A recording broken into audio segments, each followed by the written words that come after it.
Alors, dans cette conférence, j'essaye de montrer sur quelques exemples tirés de l'actualité comment l'opinion publique se fait manipuler par des stratégies savantes de tromperie délibérée.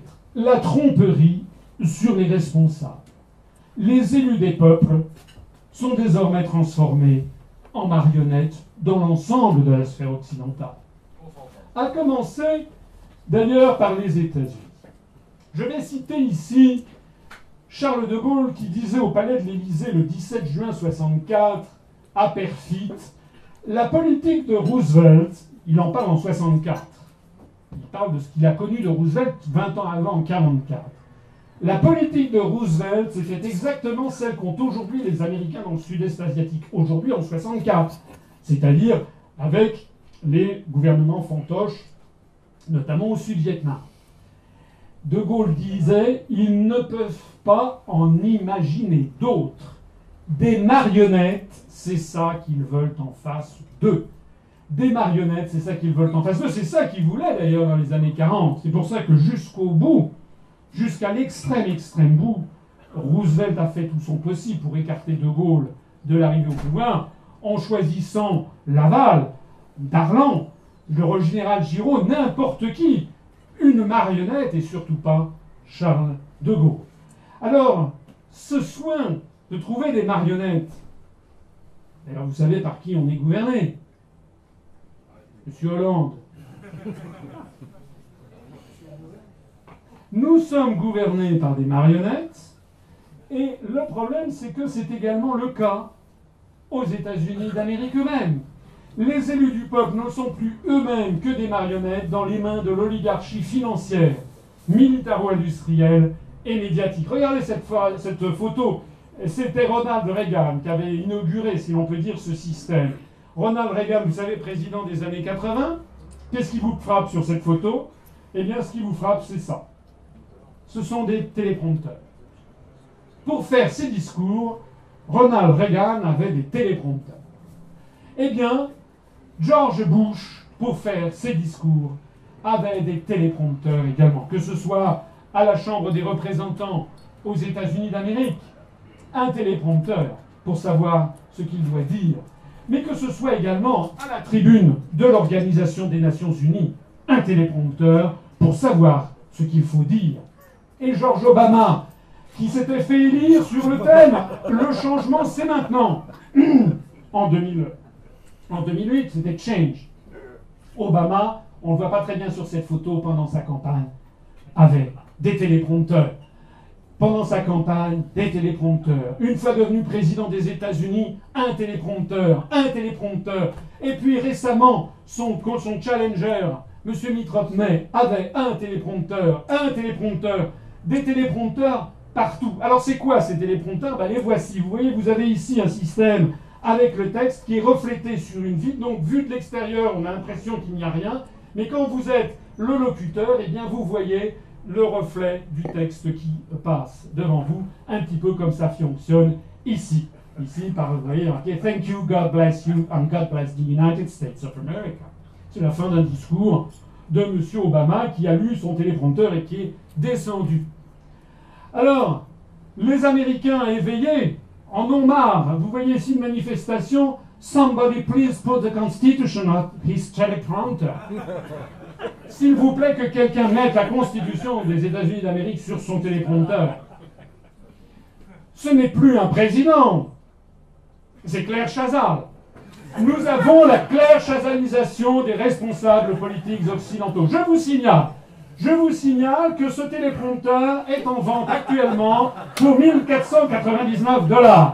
Alors si vous voulez vous cotiser pour me donner cet argent, eh bien nous le prendrons pour l'UPR, mais je vous assure une chose, eh bien nous ne l'achèterons pas parce que moi je n'ai pas besoin de téléprompteur pour savoir ce que je vais dire.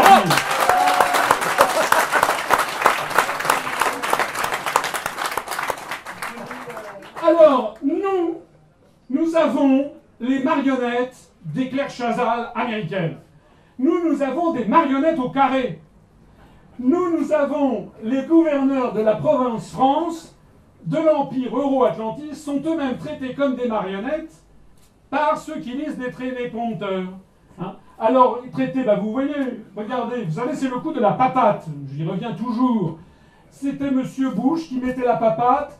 Il avait finalement plus de réserve pour mettre la papate sur le dos de sa femme que sur celle du président de la République française. Et là, la papate, toujours, vous voyez, enfin, c'est inimaginable. Est-ce que vous imaginez le président Johnson mettre la papate sur De Gaulle?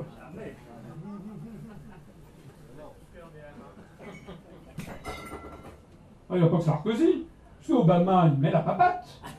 Il met la papate sur Hollande, sur notre marionnette au carré. Regardez comme il a l'air niais.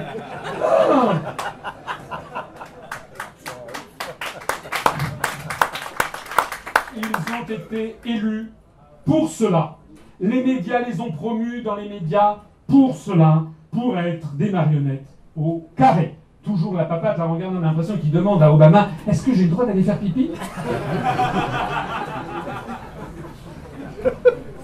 Ben oui, c'est malheureusement exact. Et là, cette photo qui est la plus extraordinaire, lors du dernier G8 de Camp David aux États-Unis d'Amérique, on avait ici, vous voyez, Obama, qui, tel un professeur, moi, je sais pas, on a l'impression de Boy Scout, il est en train de dire, voilà quelle est la promenade que l'on va faire demain matin, les enfants. Alors, vous avez Barroso qui est là, qui cherche effectivement pour voir si c'est bien dans ses papiers. Vous avez M. Van Rompuy, qui, on ne sait pas s'il dort, c'est quand même le président de l'Union européenne. Ici, c'est le président de la Commission. Et puis, vous avez ici Mme Merkel, vous avez ici M. Cameron, Mme Merkel, chancelière d'Allemagne, M. Cameron, le Premier ministre britannique, M. Mario Monti, le président du Conseil italien choisi par Goldman Sachs pour remplacer Berlusconi. Et puis, vous avez ici M. Hollande. Alors, tout le monde écoute les instructions de M. Obama. On a ici en direct la preuve vivante de nos marionnettes qui écoutent quel est le scénario, quelle est la pièce qu'ils vont être obligés de jouer. C'est exactement de ça. Il y a le metteur en scène et scénariste et auteur de la pièce qui explique ce qu'il faut faire. Le petit détail pathétique, c'est que vous voyez que Mme Merkel, M. Cameron et M. Monti écoutent M. Obama sans problème, alors que M. Hollande, il a ici quelqu'un qui lui souffle à l'oreille parce qu'il ne comprend pas. C'est inimaginable. C'est inimaginable. Comme je l'ai dit, d'ailleurs, j'ai donné une interview sur Russia Today, où il me demandait si je pouvais faire l'interview en américain. Il n'en est pas question.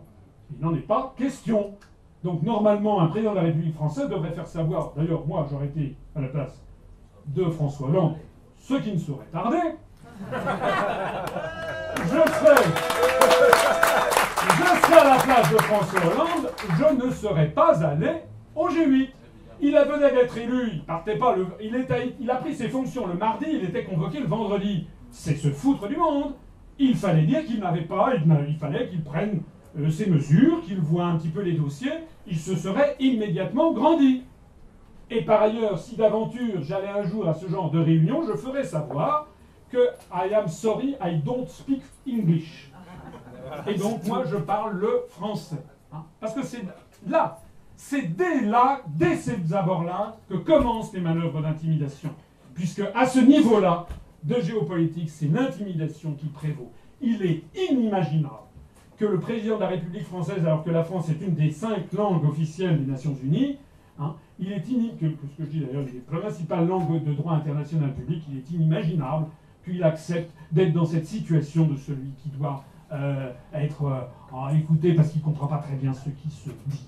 Il y avait une logique profonde de la Ve République, c'était que le président de la République française disposait de 7 ans. Ça a été saboté par M. Chirac avec le passage au quinquennat, paraît-il, pour faire plus moderne.